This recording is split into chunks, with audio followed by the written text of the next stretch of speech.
झारखंड में विधानसभा चुनाव को लेकर अब उल्टी गिनती शुरू होती हुई दिखाई दे रही है।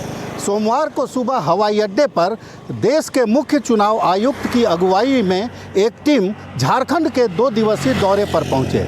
सबसे पहले राजनीतिक दलों के साथ मुलाकात की और उनकी बातों को सुना। उनकी बात तमाम राजनीतिक दलों ने अपनी बातें सामने रखी। जहां एक तरफ सत्ता पक्ष से जेएमएम और कांग्रेस ने मुख्य रूप से कम चरणों में चुनाव संपन्न कराए जाने की मांग की, दूसरी तरफ जेएमएम ने साफ तौर पर कहा कि चुनाव 15 नवंबर के बाद होना चाहिए, क्योंकि इस बीच कई त्यौहार हैं और 15 नवंबर को झारखंड का स्थापना दिवस है। दूसरी तरफ अगर देखा जाए तो बीजेपी ने कुछ पदाधिकारियों को लेकर सवाल उठाए और कहा कि वैसे पदाधिकारी जो सत्ता के पक्ष में मुड़े हुए हैं, वैसे पदाधिकारियों को चुनाव कार्य से दूर रखना चाहिए। कुल मिलाकर तमाम राजनीतिक दलों ने एक बात पर सहमति जताई कि झारखंड का भौगोलिक परिदृश्य जिस तरह का है, उसमें चुनाव शांतिपूर्ण और निष्पक्षता के साथ संपन्न हो, इसके लिए अच्छे तरीके का प्रयोग किया जाना चाहिए। जो सुरक्षा व्यवस्था है वो चाक चौबंद होनी चाहिए। कल भी कई दौर की मीटिंग होगी, कई प्रशासनिक अधिकारियों के साथ मीटिंग होगी। उसके बाद आयोग की टीम कल दिल्ली चली जाएगी और उम्मीद यही की जानी चाहिए कि 15 नवंबर के आसपास झारखंड में अब चुनाव शुरू होना तय माना जा सकता है। भारत एक्सप्रेस के लिए कैमरामैन धर्मेंद्र के साथ मधुकर आनंद, रांची।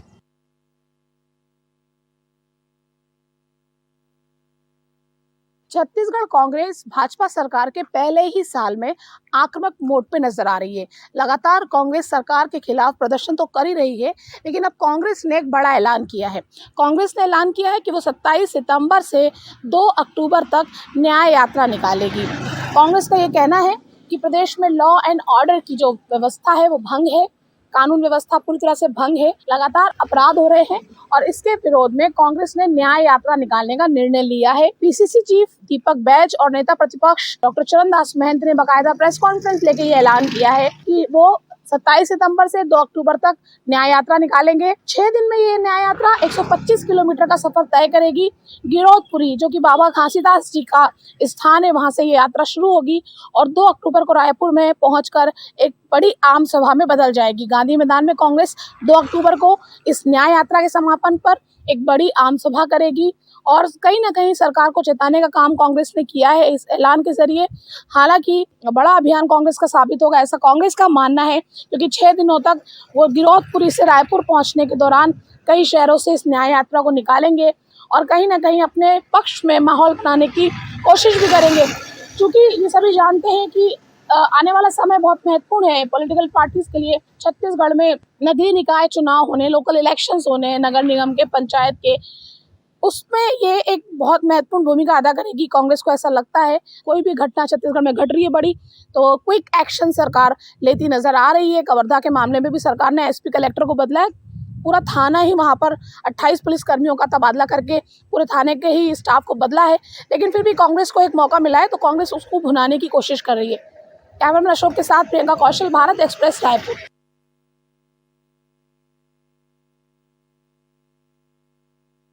महाराष्ट्र विधानसभा चुनाव से पहले मनसे प्रमुख राज ठाकरे ने आज मुख्यमंत्री एकनाथ शिंदे के आवास पर जाकर उनसे मुलाकात की है। आगामी विधानसभा चुनाव की पृष्ठभूमि में यह बैठक काफी महत्वपूर्ण मानी जा रही है, क्योंकि दोनों नेताओं के बीच बंद कमरे में 20 मिनट से ज्यादा बातचीत हुई है। कई मुद्दों पर फोकस भी किया गया है।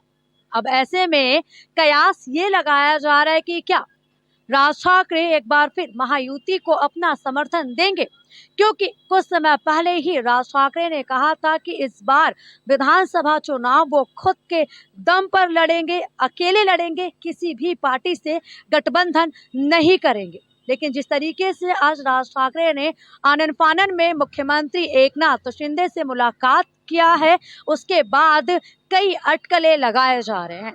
वहीं आगामी विधानसभा चुनाव को देखते हुए राज ठाकरे के आवास पर आज बड़ी बैठक बुलाई गई थी। आपको बता दें कि महाराष्ट्र में विधानसभा चुनाव से पहले ही मनसे के नेताओं की तरफ से राज ठाकरे की तरफ से दौरा किया जा रहा था, लेकिन आज जिस तरीके से बैठक बुलाई गई और उसके पहले मुख्यमंत्री एकनाथ शिंदे से राज ठाकरे मुलाकात करते हैं। अब ऐसे में ये देखना होगा कि क्या आगामी विधानसभा चुनाव में राज ठाकरे महायुति को अपना समर्थन देंगे या फिर नहीं।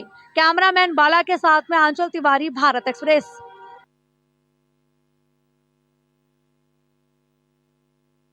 नवादा दलित बस्ती में आग लगाए जाने के बाद सियासत दिन पर दिन इस मामले पे बढ़ती जा रही है। कभी इंडिया गठबंधन के नेता नवादा पहुंच रहे हैं उस दलित बस्ती में और लोगों से मिल रहे हैं, उन लोगों से जिनके घर में आग लगाई गई है, तो कभी एनडीए के नेता वहां पे जाके मिल रहे हैं, उनको आश्वासन दे रहे हैं, उनको न्याय का आश्वासन दे रहे हैं। आज जीतन राम मांझी, केंद्रीय मंत्री जीतन राम मांझी वहाँ गए हुए थे नवादा।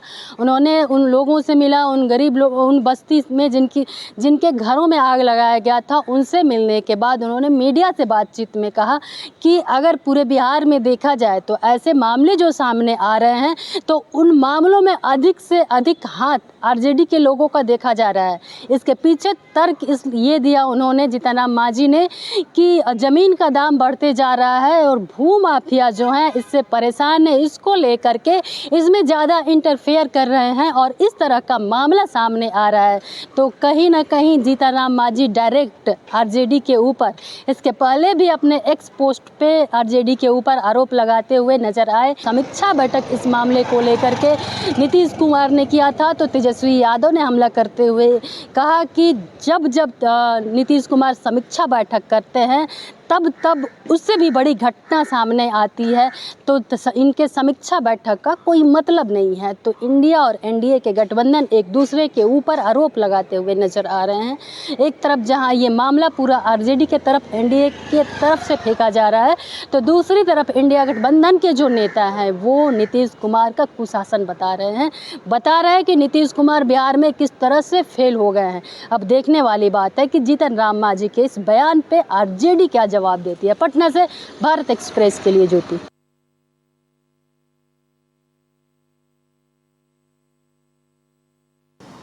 भारतीय राष्ट्रीय कांग्रेस पार्टी के मीडिया एंड कम्युनिकेशन विभाग के चेयरमैन पवन खेड़ा ने आज हरियाणा कांग्रेस के दफ्तर चंडीगढ़ में एक प्रेस कॉन्फ्रेंस कर वर्तमान में हरियाणा की बीजेपी सरकार की धज्जियां उड़ाते हुए कहा कि जिस तरह से नायब सिंह सैनी और मनोहर लाल खट्टर पिछले 10 सालों से जो मुख्यमंत्री रहे और जिस तरह वो काम कर रहे हैं, ऐसा लग रहा है कि वे बस कठपुतलियां हैं और पर्दे से पीछे कोई और उन्हें चला रहा है। उन्होंने कहा कि जिस तरह से हरियाणा में भ्रष्टाचार बढ़ा है और जिस तरह से हर परीक्षा में पेपर लीक का मामला आया है, इससे यही लगता है कि हरियाणा में जिस तरह से नौकरियों में धांधली हो रही है, इसको छिपाने के लिए ही कांग्रेस पार्टी का नाम बीजेपी द्वारा हर मंच पर लिया जा रहा है। उन्होंने कहा कि जिस तरह से हरियाणा में भ्रष्टाचार बढ़ा है, बेरोजगारी बढ़ी है, जिस तरह से महिलाओं के ऊपर अपराध बढ़ा है, इसको लेकर बीजेपी इस पर कार्रवाई करने की बजाय कांग्रेस पार्टी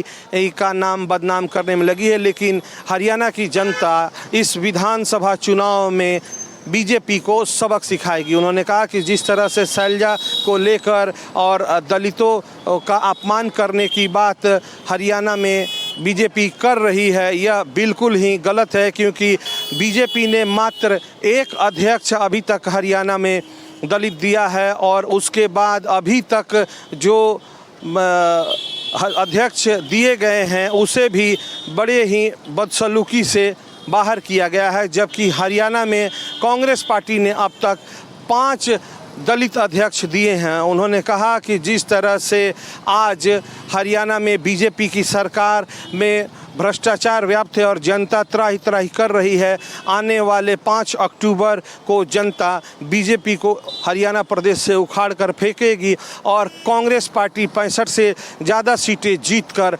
हरियाणा में सरकार बनाएगी और हरियाणा की खुशहाली के लिए काम करेगी। फतेहाबाद से कैमरामैन स्वास्थ्य के साथ ओम प्रकाश राय, भारत एक्सप्रेस।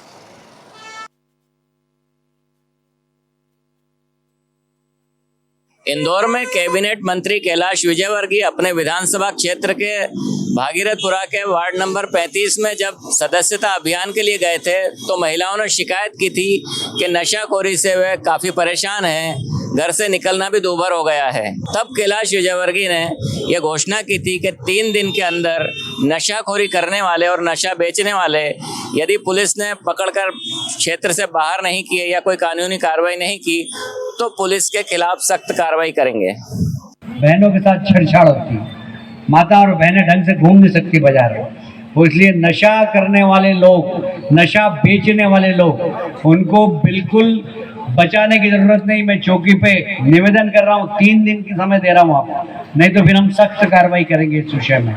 और इसलिए 3 दिन के अंदर जितने यहाँ पर नशे से जुड़े हुए लोग सब बंद हो जाना चाहिए, एक भी बचना नहीं चाहिए यहाँ पर। आज 3 दिन का समय समाप्त हो चुका है। अब देखने वाली बात यह है कि कैलाश विजयवर्गीय पुलिस के खिलाफ क्या एक्शन लेते हैं, क्योंकि पुलिस ने कार्रवाई के नाम पर इक्का दुक्का ड्रग पेडलर को ही गिरफ्तार किया है, लेकिन बड़ी कार्रवाई होती दिखाई नहीं दे रही है। अब देखना दिलचस्प होगा कि मंत्री किस तरह की सख्त कार्रवाई करते हैं। कैमरामैन इमरान खान के साथ जय व्यास, भारत एक्सप्रेस, इंदौर। जम्मू कश्मीर और झारखंड में हो रहे चुनावों को लेकर भाजपा पूरी ताकत झोंक रही है और उस ताकत में जितने भी बड़े उनके नेता हैं उन सबको चुनाव प्रचार में भाजपा ने उतारा है। मध्य प्रदेश के मुख्यमंत्री मोहन यादव को जम्मू चुनाव प्रचार में भेजा गया, जम्मू कश्मीर के चुनाव प्रचार में भेजा गया और आज मोहन यादव को झारखंड में चुनाव प्रचार में भेजा गया है, जहां वो 2 विधानसभाओं में पार्टी का चुनाव प्रचार करेंगे। और जो परिवर्तन यात्रा, उनकी परिवर्तन रैली निकल रही है सत्ता परिवर्तन को लेकर, उसको लेकर मोहन यादव कहीं ना कहीं ओबीसी यानी कि पिछड़े वर्ग को प्रतिनिधित्व करते हुए भाजपा के लिए प्रचार करेंगे और भाजपा को सत्ता में लाने के लिए प्रयास करेंगे। ये भाजपा की शैली रही है चुनाव लड़ने की कि वो अपने जितने वरिष्ठ नेता हैं उन लोगों को राज्य के विधानसभाओं में उतारते हैं और इसीलिए मध्य प्रदेश के मुख्यमंत्री मोहन यादव को पिछड़े वर्ग का नेता होने के नाते खास तौर पर झारखंड भेजा गया है और झारखंड में वो 2 विधानसभाओं में उन्होंने चुनाव रैली की है, चुनाव सभाएं की हैं। और ऐसी जो सूत्रों से हमको जानकारी मिल रही है कि मध्य प्रदेश के तमाम और भी नेता हैं जो झारखंड के चुनाव प्रचार पर जा सकते हैं। कैमरामैन मनीष के साथ भारत एक्सप्रेस के लिए भोपाल से अजय भटनागर।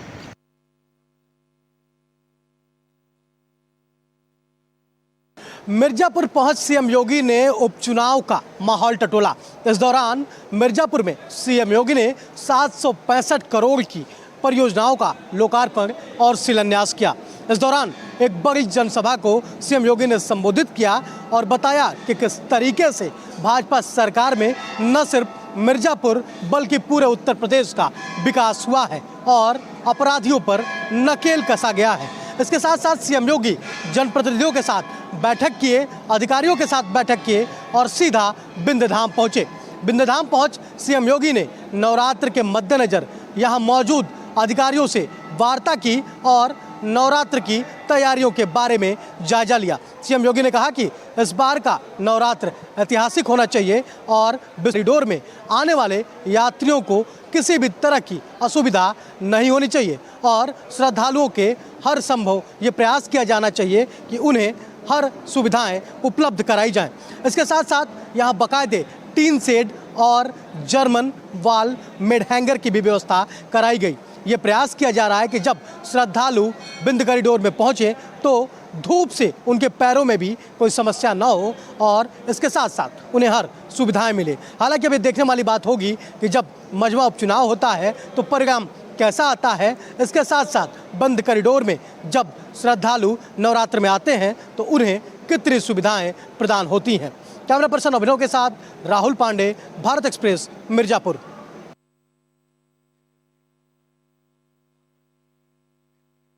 2025 के कुंभ को दिव्य और भव्य बनाने के लिए उत्तर प्रदेश राज्य सड़क परिवहन निगम अगले महीने से चलाएगी इलेक्ट्रॉनिक बसें। ये बसें शहर से शहर को जोड़ेंगी। पहले चरण में यहां से 24 बसों का संचालन किया जाएगा। ये बसें बनारस, रॉबर्ट्सगंज, लखनऊ और अयोध्या धाम से जुड़ेंगी। पहले चरण में चलाई जाएंगी बनारस के लिए 10 बसें, लखनऊ के लिए 6 बसें और रॉबर्ट्सगंज और अयोध्या धाम के लिए 4-4 बसें चलाई जाएंगी। अब देखना यह है कि 2025 का कुंभ कितना दिव्य और कितना भव्य होता है। वीडियो जर्नलिस्ट संजीव मिश्रा के साथ मैं राजकुमार, भारत एक्सप्रेस, प्रयागराज।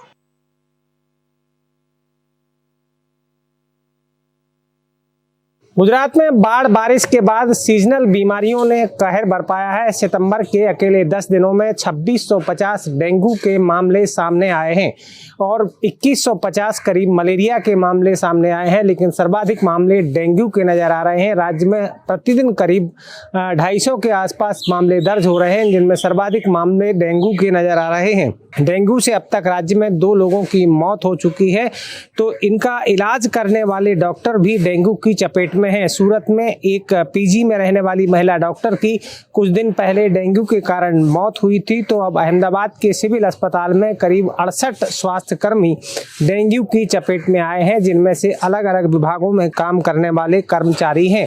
राज्य सरकार लगातार हर जगह पर दवाइयों का छिड़काव कर रही है, तो राज्य सरकार की तरफ से दावा किया जा रहा है कि पिछले सालों की अपेक्षा इस बार डेंगू के मामलों में कमी आई है। लेकिन ऐसे में मौसम विभाग ने एक बार फिर राज्य में भारी बारिश की चेतावनी जारी की है और यदि बारिश फिर से होती है तो मच्छर जन्य बीमारियों का कहर राज्य में एक बार फिर से बढ़ेगा। अहमदाबाद में कैमरा पर्सन संजय कोष्टी के साथ अरविंद शर्मा, भारत एक्सप्रेस।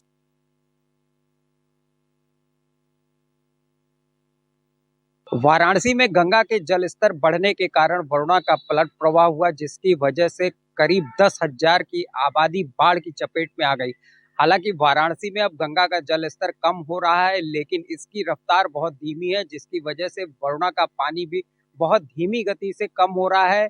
इसकी वजह से अभी भी राहत शिविरों में ही लोग शरण लिए हुए हैं। बताया जा रहा है कि करीब 2000 से ज्यादा लोग अभी भी वाराणसी में जिला प्रशासन की ओर से स्थापित किए गए 17 राहत शिविरों में शरण ले रहे हैं। वरुणा के तटवर्ती इलाकों के करीब 9 वार्ड और 9 गांव बाढ़ की चपेट में आ गए हैं, जिसकी वजह से लोगों को घर छोड़ना पड़ा और उन्होंने राहत शिविरों में शरण ली है। प्रशासनिक अधिकारियों की माने तो इन राहत शिविरों में लोगों के ठहरने के साथ ही उनके खान पान का भी इंतजाम किया गया है, इलाज की व्यवस्था की गई है, चिकित्सकीय जांच की व्यवस्था की गई है। इसके साथ ही बाढ़ प्रभावित इलाके के मवेशियों के लिए भी समुचित इंतजाम किए गए हैं। इसके साथ ही बाढ़ राहत के लिए पेट्रोलिंग की जा रही है। बाढ़ प्रभावित इलाकों में एनडीआरएफ और जल पुलिस की 23 बोट से लगातार पेट्रोलिंग की जा रही है, जिससे कि जिन इलाकों में पानी घुस गया है वहां लोगों के सामान की सुरक्षा की जाए और किसी प्रकार की वहां पर कोई गड़बड़ी न हो, इसके लिए प्रशासन ने सुरक्षा के भी पुख्ता इंतजाम किए हैं। प्रशासनिक अधिकारी के साथ ही जनप्रतिनिधि भी लगातार बाढ़ राहत शिविरों का दौरा कर लोगों को बाढ़ राहत सामग्री बांट रहे हैं। तो ऐसे में कह सकते हैं कि वाराणसी में बाढ़ राहत शिविरों पर अभी भी 2000 से ज्यादा लोग टिके हुए हैं और इसके साथ ही जो 10,000 की आबादी चपेट में आई थी वो इंतजार कर रही है कि पानी कम हो और लोग अपने घरों की ओर लौटे, लेकिन अभी भी वरुणा के तटवर्ती इलाकों में पानी घुसा हुआ है। वाराणसी से सौरभ अग्रवाल, भारत एक्सप्रेस।